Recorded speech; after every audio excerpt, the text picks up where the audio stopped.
Boa noite a todas e a todos. Primeiro que tudo, eu quero agradecer a audiência da semana passada.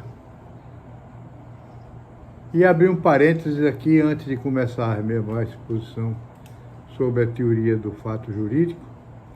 Abrir um parênteses que eu falei na vez passada lá na vaia que a Gláucia Kummer levou em Recife por dizer que a teoria do Ponte Miranda era uma teoria simples, era uma teoria fácil. E eu recebi uma mensagem da neta dela, da Paula, me dizendo que ela ficou muito feliz por ter sido lembrada e que tem um orgulho imenso daquela vaia. Nunca vi uma pessoa tão orgulhosa por ter levado uma vaia. Então, a Gláucia, meu abraço. Fico muito feliz de saber de tudo isso. Meus amigos, nós vamos falar hoje, começar na teoria do fato jurídico, né? Propriamente dita. Então, a Ponte de Miranda, ele criou um sistema para explicar como o fenômeno jurídico se desenvolve, como o fenômeno jurídico se realiza. Então, a partir de uma visão de mundo. Mundo, ele define como sendo o conjunto de todos os fatos que ocorreram e aqueles que estão ocorrendo, o que irão ocorrer. Então, essa soma total forma o mundo. E nesse mundo, há fatos relevantes e há fatos irrelevantes. A finalidade do direito, como eu me referi na vez passada, é obter a paz social. A paz no mundo das relações sociais. E então, quando um fato interfere nessas relações interpessoais e nessa interferência cria distúrbios, cria desentendimentos, cria, então, nessa hipótese, esse fato é relevante para o direito, porque ele precisa ser regulado de forma a que aquelas condutas que eram indesejáveis passem a ser orientadas no sentido de que se tenha a paz social. Então, a norma jurídica, na verdade, como o Ponte define, não é o que a gente fala, como sempre. Não, a norma jurídica é uma norma de conduta obrigatória, estabelecida com a sanção. Para ele, a norma jurídica é a regra. Aliás, ele inverte, ele fala sempre, a regra é a norma que o homem, ao querer subordinar os fatos a certa ordem e certa previsibilidade, ao querer fazer isso, estabeleceu como distribuição dos bens da vida. Então, a norma jurídica, na verdade, tem essa função. A função de estabilizar as relações sociais. Veja, então a norma é quem escolhe o fato chamado fato relevante. Veja, na verdade, o Ponte de Miranda não fala em tridimensionalidade do direito, em momento nenhum. Nem também ele fala em teoria do fato jurídico. Essa expressão fui eu que grafei para nomear os meus livros. Então, o Ponte de Miranda, ele não se refere à teoria do fato jurídico, nem tampouco ele fala em... Agora, eu estava falando em quê, meu Deus do céu? E passei. Eu me desviei aqui um pouco. Mas ele não fala em tridimensionalidade do direito. Era isso que eu estava falando. Mas, na verdade, embora ele não fale isso, ele trata o direito como 3 dimensões.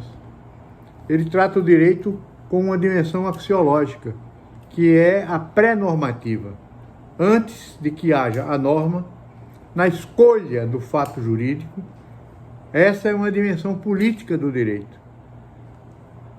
Ele fala, inclusive, numa ciência que seria a ciência de política legislativa. Então, essa ciência cuidaria desta parte política do direito.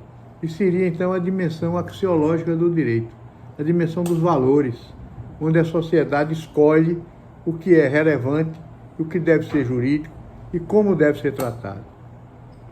Quando decide pela relevância da norma e estabelece a norma, então entramos numa outra dimensão, que é a dimensão dogmática ou a dimensão normativa do direito, que é aquela onde o fenômeno jurídico realmente se desenvolve. Aí é onde a norma cria o fato jurídico e acontecem e atribui a esse fato jurídico as eficácias que a própria norma já estabelece. Então, eu mostrei a vocês na vez passada a esquematização desse sistema. Uma esquematização que eu desenvolvi. É essa aqui.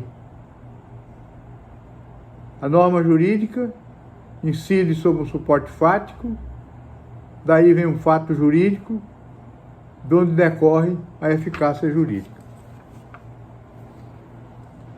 Esse é o fenômeno jurídico no plano da normatividade. Por isso é que o Pontes diz que o fato jurídico é o conceito mais importante que existe no plano do direito, porque só dele decorrem os efeitos jurídicos e só ele cria o mundo jurídico. Antes dele, há uma norma que o define e há um fato que pode ser juridicizado. Então, essa fase da juridicização é o fundamento, é o que existe de mais importante na doutrina do Pontes de Miranda, que é a questão da incidência da norma. Vejam bem, uma norma, ela descreve um fato, essa é a estrutura linguística da norma, que a norma é, na verdade, uma proposição linguística que diz que se determinado fato ocorrer, determinada consequência jurídica deverá também ocorrer. A norma, ela tem duas partes que formam a sua estrutura lógica. A primeira é o que o Pontes de Miranda chama de suporte fático. Uma vez alguém me disse assim: mas suporte fático não é criação do Pontes. De jeito nenhum, não é criação do Pontes. Essa expressão vem do alemão, do direito alemão, Tato Bestany, mas era um conceito, aí vejam onde está a genialidade do Pontes. Esse conceito, na doutrina alemã, era um conceito preliminarmente de direito penal. Era o tipo penal. O Tato Bestany definia o tipo penal. E o Pontes universalizou isso. Na doutrina alemã, trouxe para o direito civil, mas não para todo o direito. E suporte fático é um conceito que está no direito como um todo. Em lugar nenhuma, em norma nenhuma, você pode dispensar o suporte fático, que é a descrição do fato importante, relevante, que vai gerar os efeitos jurídicos. Se em suporte fático, não há norma. A esse suporte fático, que é a parte descritiva da norma, que é na linguagem da lógica tradicional, é o antecedente, tem em relação a ele um consequente, que nós damos uma denominação de preceito, e é onde a norma define as suas consequências. Vou dar um exemplo bem simples para a gente entender. O Código Civil diz assim, aliás, essa linguagem do Código Civil é horrível, mas ele diz assim: a personalidade civil da pessoa começa do nascimento com vida. Essa personalidade da pessoa, realmente eu jamais suportei isso. Mas vejamos bem. Então, aí está uma norma. Nascida uma pessoa, nascimento com vida de um ser humano, tem como preceito, como consequência, como eficácia jurídica deste fato a personalidade civil do ser humano. Então é muito simples você entender. Uma vez um professor, quando eu comecei a ensinar a teoria do fato jurídico, um professor da minha faculdade disse que eu ensinava coisa muito complicada aos estudantes. Aí eu perguntei a ele, eu digo: rapaz, me diga uma coisa complicada que eu ensino a esses meninos. Ele chegou e disse: esse negócio de suporte fático, isso é uma complicação. Eu digo: você não sabe o que é suporte fático, professor? É a coisa mais besta do mundo, mais simples que existe. É um conceito simplíssimo. É o fato, o conjunto de fatos, descritos pela norma, ao qual ela atribui uma consequência jurídica, caso ele se torne realidade no mundo. Não é simples? Qual é a complicação que tem nisso? Nenhuma. Então, a norma jurídica não é nada mais, nada menos do que uma proposição linguística, em que se diz que, se determinado fato acontecer, determinada consequência também acontecerá. Quando esse suporte fático, ele é abstrato. Enquanto ele está somente na norma, descrito na norma, por exemplo, no artigo 2º do Código Civil, a que eu me referi há pouco, enquanto ele está ali, ele é chamado de suporte fático abstrato, ou hipotético, também chamado de hipótese de incidência, de fato espécie, de um monte de terminologias. Porque é uma coisa engraçada no jurista, o jurista não gosta muito de repetir o que os outros dizem. Então, para você não dizer que é um suporte fático, para não ser igual ao Pontes, e não se dizer que ele está copiando Pontes, ele aí diz que é uma hipótese de incidência. E com essas firulas, a gente só prejudica a ciência. Porque, ao invés de a gente ter uma linguagem técnica, uma linguagem específica, como as outras ciências têm, as ciências exatas, por exemplo, um ácido em química é ácido a vida inteira. Um aldeído é a mesma coisa, é a mesma coisa. Uma base é base de qualquer jeito.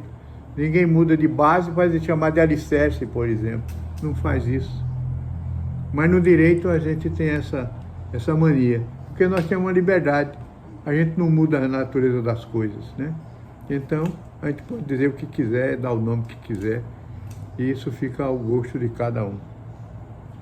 Então, quando esse suporte fático se realiza no mundo, então, aquele suporte fático previsto abstratamente na norma, hipoteticamente na norma, quando ele se concretiza no mundo, então há o que se dá a incidência da norma sobre o suporte fático.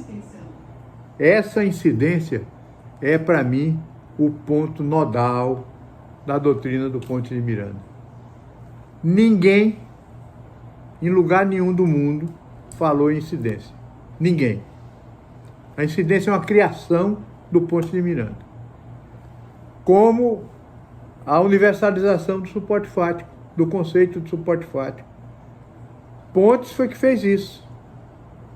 Se você for estudar, verificar os autores alemães, vocês veem que eles restringem o suporte fático ao direito civil ou ao direito penal, mas não aos outros direitos, ao direito constitucional, ao direito administrativo e assim por diante. Então, essa incidência é a função que tem a norma jurídica, é o efeito que tem a norma jurídica de transformar aquele suporte fático complexo, transformar num fato jurídico unitário, numa unidade que é o fato jurídico. Vejam bem, o suporte fático, ele nunca é igual ao fato jurídico. Há três conceitos diferentes, que cada um com sentido próprio, e todos eles relativos a fato. Quais são os três conceitos? O fato bruto, o fato da natureza, ou o fato social, o fato sem a valorização, sem a incidência. Isso é o fato. O segundo conceito é o suporte fático, que é aquele fato valorado. Então, tem algo a mais, não é o fato puro. E o terceiro conceito é o de fato jurídico. O fato jurídico é uma unidade, é algo que tem identidade própria, que é a consequência da incidência sobre o suporte fático suficiente. Então, vocês veem que esses três conceitos, cada um tem uma função. O fato serve ao suporte fático e o suporte fático ao fato jurídico. Mas quem atua no mundo do direito é somente o fato jurídico. O suporte fático jamais produz efeito jurídico. E nisso é que alguns autores, especialmente italianos, entram e se confundem. Por isso chamam, muitas vezes, o próprio fato jurídico de fato espécie. O suporte fático seria uma fato espécie. Mas veja como é interessante isso. Nunca, mesmo o mais simples fato, suporte fático, o mais simples deles, é unitário. Está sozinho. Sempre ele é complexo, ele tem um algo a mais. Por exemplo, eu dava um exemplo, eu tive uma vez uma situação bem engraçada. Eu fui dar um curso no Rio Grande do Sul, na Unicinos, e lá quando eu fui dar um exemplo de que o suporte fático não era sozinho, pelo menos, a mínima coisa que ele teria a mais do que o fato bruto seria a referibilidade a um ser humano. Somente fato que está referido a ser humano é um fato, é um suporte fático. Se ele não for referido a um ser humano, não será. Então eu dava um exemplo, naquele tempo isso era possível, eu dava um exemplo da onça. Uma onça que pertencia a um circo e que lá deu uma cria, duas oncinhas. Aquela onça que deu aquela cria, aquilo era um fato jurídico. Era o fato jurídico da frutificação. O animal frutificou. As oncinhas eram os frutos daquele animal. E era um fato jurídico porque aquela onça tinha um dono. E aqueles frutos pertenciam ao dono da onça. Já uma onça que estivesse na selva e lá tivesse os seus filhotes, esse não seria um fato jurídico, porque não havia referibilidade a ser humano algum. Aí nisso um aluno, você sabe que tem muito aluno chato, né? Então esse aluno chegou de lá de trás e disse assim: professor, esse exemplo não serve não. Eu digo: por que não serve, meu amigo? Ele chegou e disse: porque a onça na selva pertence ao governo. Eu digo: vou lhe dar outro exemplo. O peixinho no aquário. O peixe no aquário que dá cria. Então, os peixinhos que nascem dele pertencem ao quê? Isso é um fato jurídico da frutificação. Pertencem ao dono do aquário. Mas o peixe que está lá em alto mar, depois das 200 milhas, lá num lugar que ninguém sabe de quem é, que tem um filhote, não é fato jurídico. Então, serve esse exemplo? Aí ele disse, esse serve. Eu digo, então muito bem, vamos continuar. Então, veja, o suporte fático é sempre complexo. Nascer convida o ser humano. Então, o convida complementa o suporte fático. Nasceu morto, não adquire a personalidade. É outro fato jurídico. Que, aliás, eu quando escrevi pela primeira vez o plano da existência, eu dava como exemplo isso aí. O nascimento com vida era um fato jurídico e o nascimento morto não era um fato jurídico. E então um jovem aluno lá do Rio Grande do Sul me fez uma carta e me dizendo o seguinte, professor, o senhor está enganado, porque na verdade o natimorto precisa ser registrado e precisa ser enterrado e registrado. E nesse registro há pessoas que são obrigadas a fazê-lo, como os parentes. E eu então anotei no meu livro essa observação que esse aluno fez. Então veja, o suporte fático então, ele tem que ser, para receber a incidência, ele tem que ser suficiente. O que quer dizer isso? Todos os elementos que estão previstos na norma ocorreram. Em geral, não importa se ocorreram na ordem que a norma descreve. A norma pode descrever um ritual e ele chegar ao mesmo ponto com outro ritual. Não é isso que importa. A menos que esse ritual, que essa rota, a norma preveja como sendo essencial. Se ela estabelece como essencial que os fatos se deem naquela ordem, então a ordem integra o suporte fático. Mas se não fizer isso, qualquer ordem que se derem os fatos, a norma incide desde que todos estejam presentes. Não pode faltar um. Não pode faltar um. Então disse assim, então o suporte fático é insuficiente quando falta um. Não há essa expressão, não cabe. Suporte fático insuficiente. Essa expressão não tem cabimento. Porque ou há suporte fático ou não há suporte fático. Suporte fático insuficiente não é suporte fático. Então a suficiência do suporte fático é que é pressuposto da incidência da norma.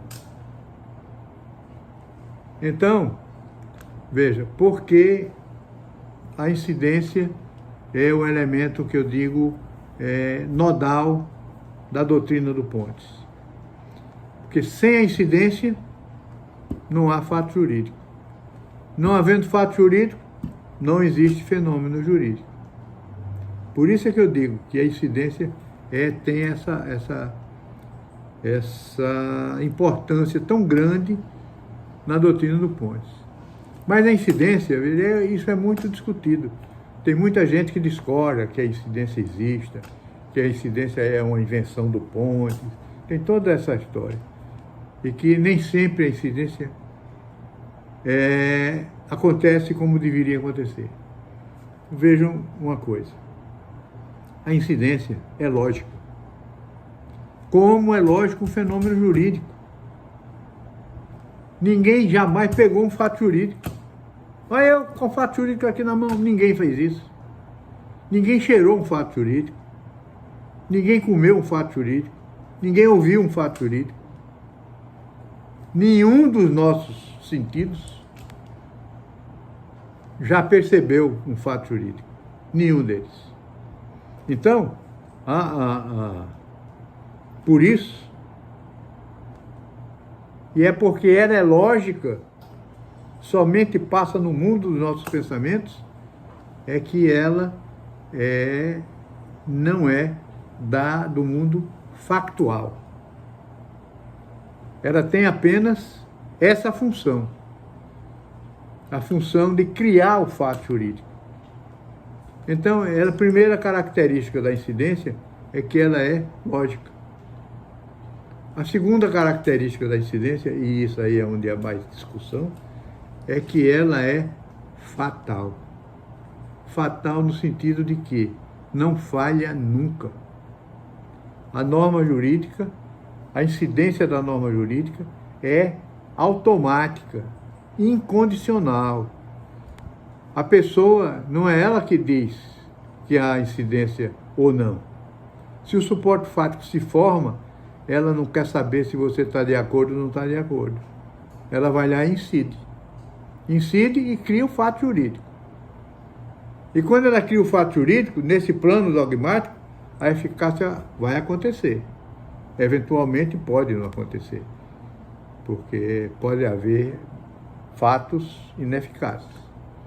Mas, depois disso, a norma, por sua incondicionalidade, ela incide independentemente da vontade dos homens. Outra característica da norma é que ela é a multiplicidade. Quantos suportes fáticos se formem no mesmo instante, a norma incide da mesma maneira sobre todos eles. Porque ela é lógica. Ela não tem que ter tempo, ela não tem que ter lugar, não tem que ter espaço. Ela simplesmente incide.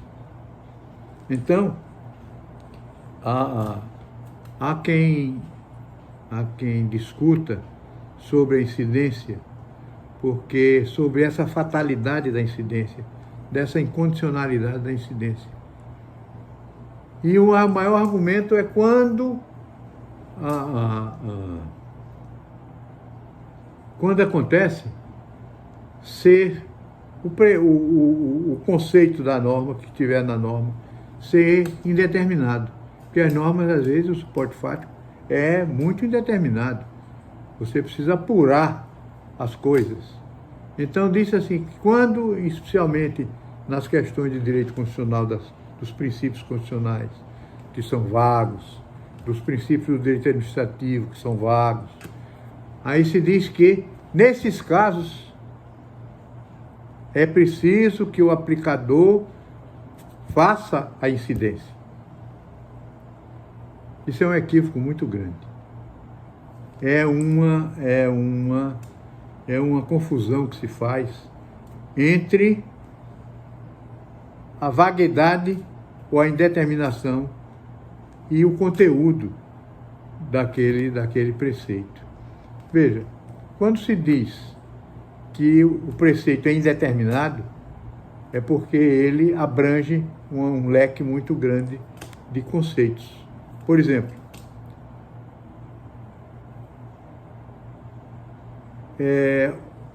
um monumento de valor histórico no direito administrativo. Alguém deteriora um monumento de valor histórico e o juiz vai ter que decidir. Ele vai ter que decidir primeiro se aquele monumento tem valor histórico. Mas ele não pode mudar o conceito de valor histórico. Ele não pode, por exemplo, a uma coisa que não tenha valor histórico, que seja recente e que não tenha nenhuma ligação com algum notável, com alguma coisa. Ele não pode chegar e dizer, não, para mim isso tem valor histórico. Não pode fazer isso. Porque, na verdade, o juiz, quando vai aplicar uma norma, ele precisa valorar os fatos e interpretar a norma. Ninguém consegue entender uma norma, nem aplicar uma norma, sem antes interpretá-la. Mas a interpretação tem que se cingir àquilo que está constante da norma. O aplicador não tem o poder de criar a norma, de dizer, se a norma diz A, ele não pode dizer não há. Ele tem que dizer A. Mas para ele dizer A, ele precisa saber se aquele fato se enquadra naquele conceito. Então, na aplicação, o que o juiz faz é buscar saber se aquele conceito que está ali, aquele fato que está ali, cabe naquele conceito. Se aquele conceito diz respeito àquele fato. Então, na verdade, o que o juiz faz é uma constatação.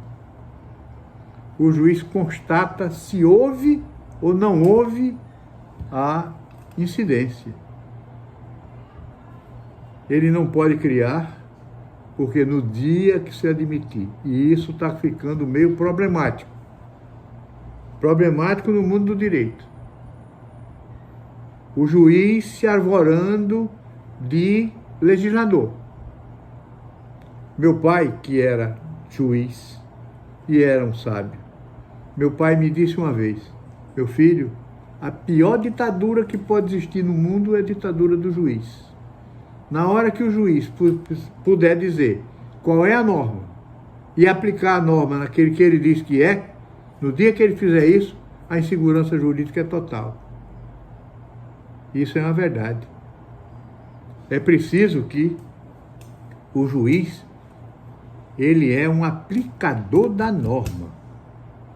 Portanto, ele tem que apurar se aquele fato ou aquele conjunto de fatos se enquadra nesse suporte fático A, ou no suporte fático B, ou no suporte fático C. Isso de acordo com os conceitos que estão postos em cada uma dessas normas. Então, a incidência, na verdade, ela é infalível. Ela é fatal. Esse é o ponto mais importante da teoria da norma, porque dessa incidência vem a criação dos fatos jurídicos. E então, uma norma jurídica, a incidência dela, ela tem 5 possíveis consequências. A primeira, e a mais importante, e ocorre em todos os casos, é a juridicização. Ocorreu suporte fático, ela juridiciza aquele suporte fático. Essa juridização pode criar um fato jurígeno, mas também pode criar um fato que seja deseficacizante, pode criar um fato que seja desjuridicizante, pode criar um fato que seja invalidante. Mas sempre, preliminarmente, a norma incide para juridicizar. Se, por exemplo, fez-se um contrato e uma das partes foi lesada por erro, ou foi lesada por dolo, ou por qualquer outra coisa. Aquela incidência sobre o erro, para dizer que aquilo é um erro, que houve um erro e que então aquilo é anulável, a incidência sobre esse erro é uma incidência invalidante. Invalida aquele elemento para que reflita-se no todo. E então a juridização, a juridicidade pode ser retirada. Então nós temos as seguintes consequências possíveis da incidência. Primeira, essa que é da juridização, que é absoluta. A de pré-excluir de juridicidade. O que é que isso quer dizer? A incidência se dá para evitar, isso é um negócio bem complicado, vocês vão ver. A incidência se dá para impedir que um certo fato que se juridicizaria de uma certa forma, assim se juridicize. Não é complicado? Mas não é não, é simples. As normas de exclusão de ilicitude. Legítima defesa. A matou B. Então, o artigo 121 do Código Penal incide e aquele A que matou o B deve ser punido, será punido. Então, o A diz, não, mas eu matei em legítima defesa. Então, arguiu uma exclusão de ilicitude. E o que é que acontece? Essa exclusão da ilicitude, essa norma que exclui a ilicitude, entra entre o fato e a incidência da norma. E impede que essa norma, do 121, incida sobre aquele homicídio, sobre aquele fato de alguém matar outro. Por quê? Porque ela exclui a incidência. Então ela é pré-excludente porque ela atua ainda no mundo dos fatos, impedindo que aquele fato que ia se juridicizar de um jeito, se juridicize daquele jeito. Ele vai se juridicizar de outro jeito. É a morte, mas não o homicídio doloso ou culposo.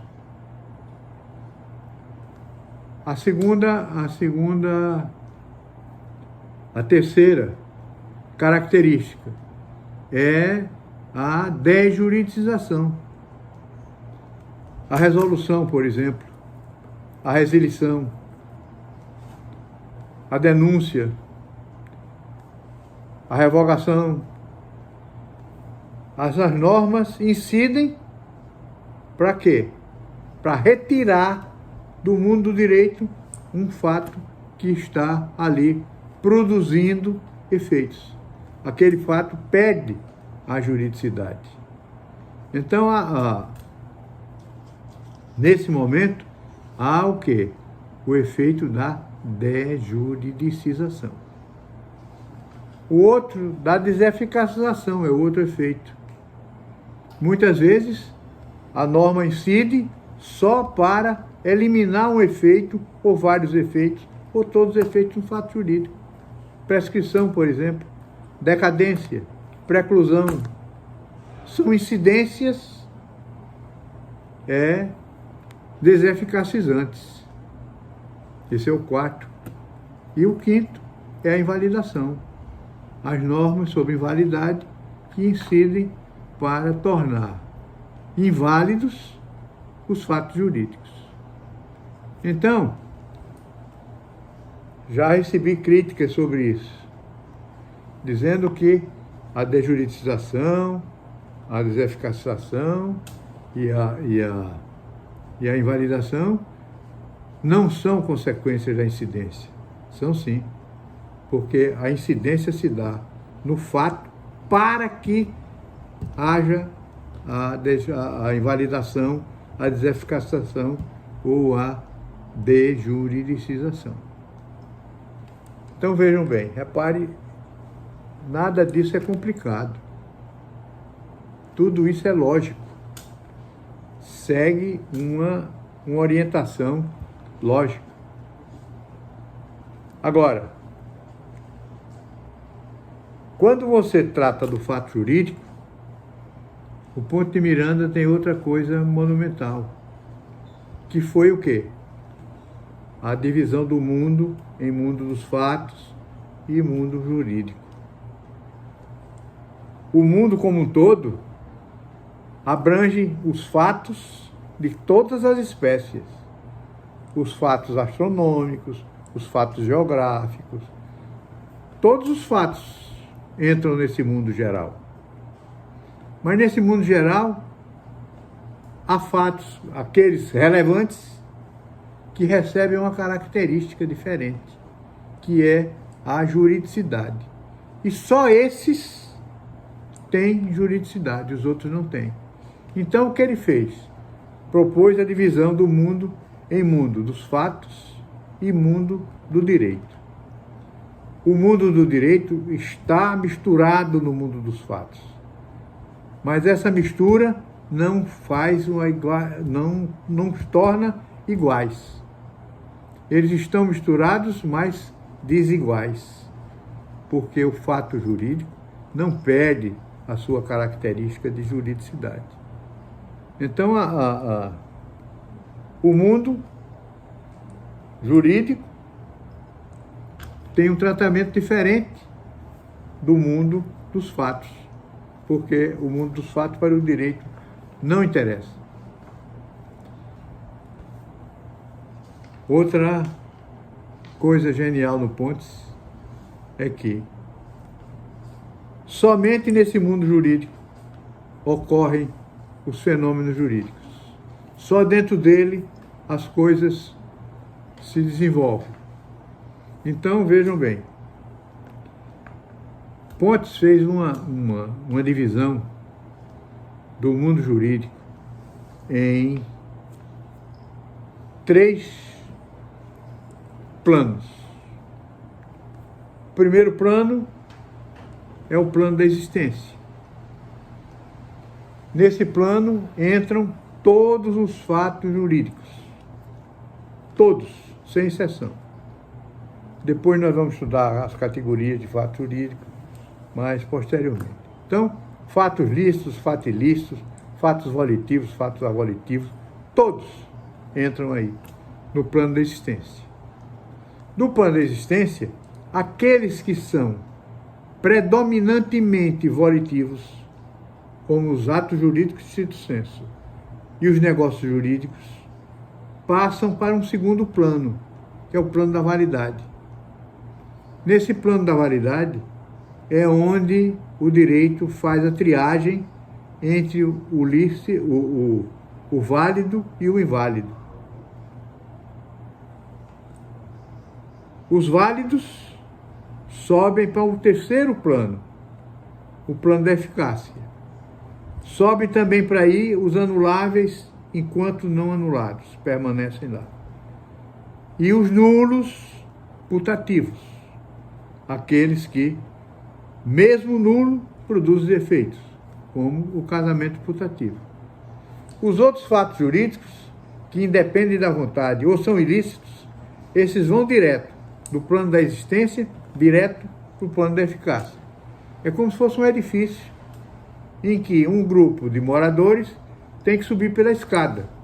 Então, esses que sobem pela escada, primeiro entram no hall, depois sobe o primeiro andar, que é o plano da existência, daí passam para o plano da validade, sobem outro degrau para o plano da validade, e um terceiro degrau, eles vão para o plano da eficácia.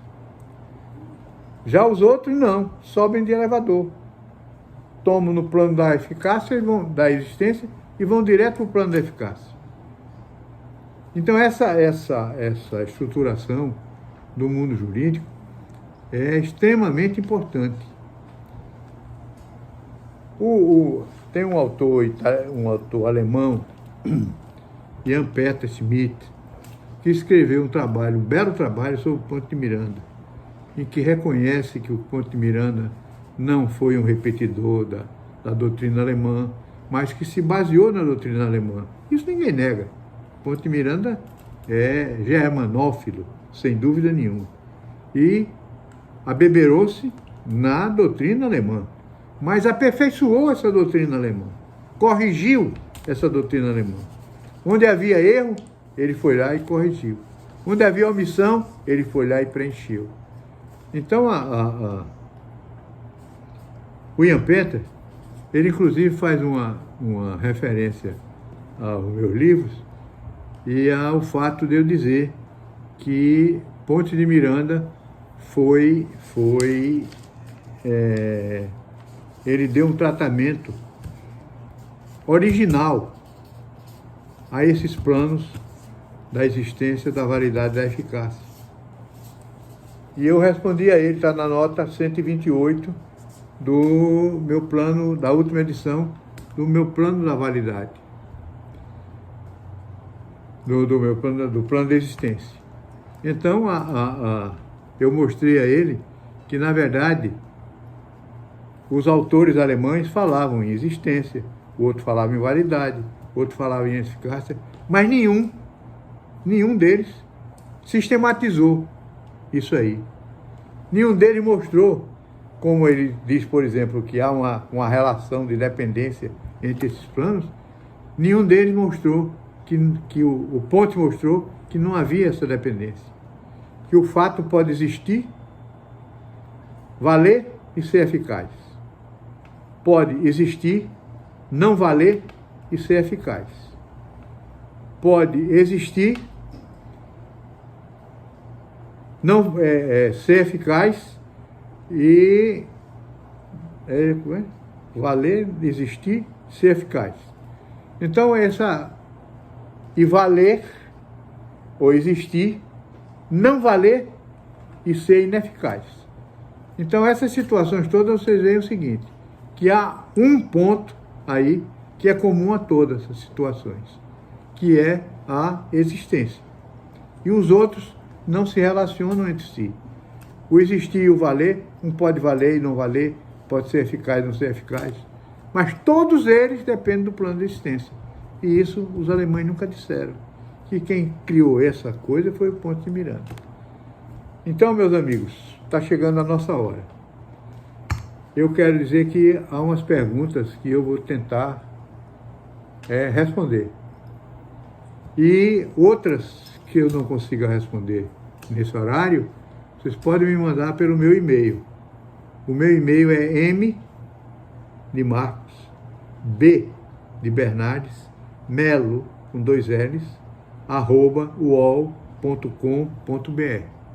mbmelo@uol.com.br.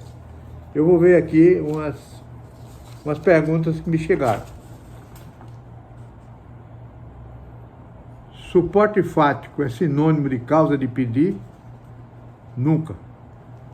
O suporte fático são os elementos de criação do fato jurídico. Não tem nada a ver com quem é a causa de pedir, pode ser o fato jurídico, mas não o suporte fático.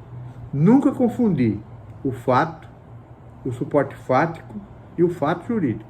São 3 coisas diferentes. E o fato jurídico é unitário, tem individualidade própria. SP, o que quer dizer? Professor, como a teoria do fato jurídico se relaciona com a teoria dos princípios constitucionais? Eu já demonstrei no meu livro do plano da existência, eu já demonstrei que um princípio é uma norma jurídica como outra qualquer. Apenas ela tem uma indefinição, uma indeterminação no suporte fático, em geral, muito grande, e uma indeterminação no preceito. Mas qualquer princípio constitucional, qualquer princípio do Código Civil, qualquer princípio jurídico do penal e assim por diante, ele tem características normativas. Ele é um ato normativo, um preceito. E tem um preceito na generalidade do sistema. Sempre que algum princípio é desrespeitado, há uma consequência qualquer que o restaura. Não há essa possibilidade. Então, o preceito é igual a uma norma jurídica qualquer. A teoria dos princípios constitucionais, na minha visão, eu tenho uma visão diferente dessa teoria dos princípios constitucionais. Porque eu acho que o princípio é, na verdade, uma norma jurídica como outra qualquer, apenas com indeterminação. Pode-se falar em suporte fático deficiente? Sim. Porque o suporte fático, aqui um dos seus elementos, não está, não atende aos elementos complementares. Veja, cada elemento do suporte fático, o suporte fático ele tem um núcleo. Esse núcleo é o que gera o fato jurídico, é o que faz o fato jurídico. Por exemplo, na compra e venda, qual é o núcleo da compra e venda? Um acordo de vontades sobre um objeto e sobre um preço. Então, esses 3 elementos, eles têm pressupostos. Pressuposto de validade e pressuposto de eficácia. O sujeito tem que ser capaz, tem que ser legitimado, ter poder de disposição. O objeto tem que ser lícito, possível, moral, determinável. E o preço tem que ser em moeda corrente nacional. Então, esses elementos é que tornam deficiente um suporte fático. Por exemplo, o vendedor era menor, o vendedor era incapaz. Então, essa incapacidade torna deficiente o elemento do suporte fático. Ele existe, mas deficientemente. E então essa deficiência é apurada ou no plano da validade ou no plano da eficácia. Como um fato jurídico deficiente é detectado? Não existe fato jurídico. E o fato jurídico deficiente nessa hipótese. Só há atos jurídicos, stricto sensu e negócios jurídicos que podem ser deficientes, porque esses elementos complementares dizem respeito sempre ou à vontade, ou ao objeto, ou ao outro elemento completante do suporte fático. Então, se houve erro, a vontade foi maculada. Se houve coação, a vontade foi maculada. Se a pessoa era menor, faltou a capacidade de direito e capacidade de fato, de exercício do fato jurídico. Então, é fácil detectar se você tem algum defeito que atinge os elementos do suporte fático. E a última que eu tenho aqui é: em sua opinião, a teoria do fato jurídico alcança as discussões em torno da relação entre direito e moral na atividade interativa? Vejam, para mim, todo direito tem que ser moral. Não há direito imoral. Isso já existiu. As ditaduras, os absolutismos diziam que se é jurídico, pode ser imoral, mas é jurídico, tem que ser atendido. Isso aí está desconsiderado, inclusive no direito brasileiro, porque a Constituição diz que o ato imoral é ato nulo. Está lá na ação popular. A moralidade administrativa anula o ato da autoridade. No direito civil, o ato imoral é ato ilícito. Então, não há possibilidade de que você faça uma distinção entre direito e moral.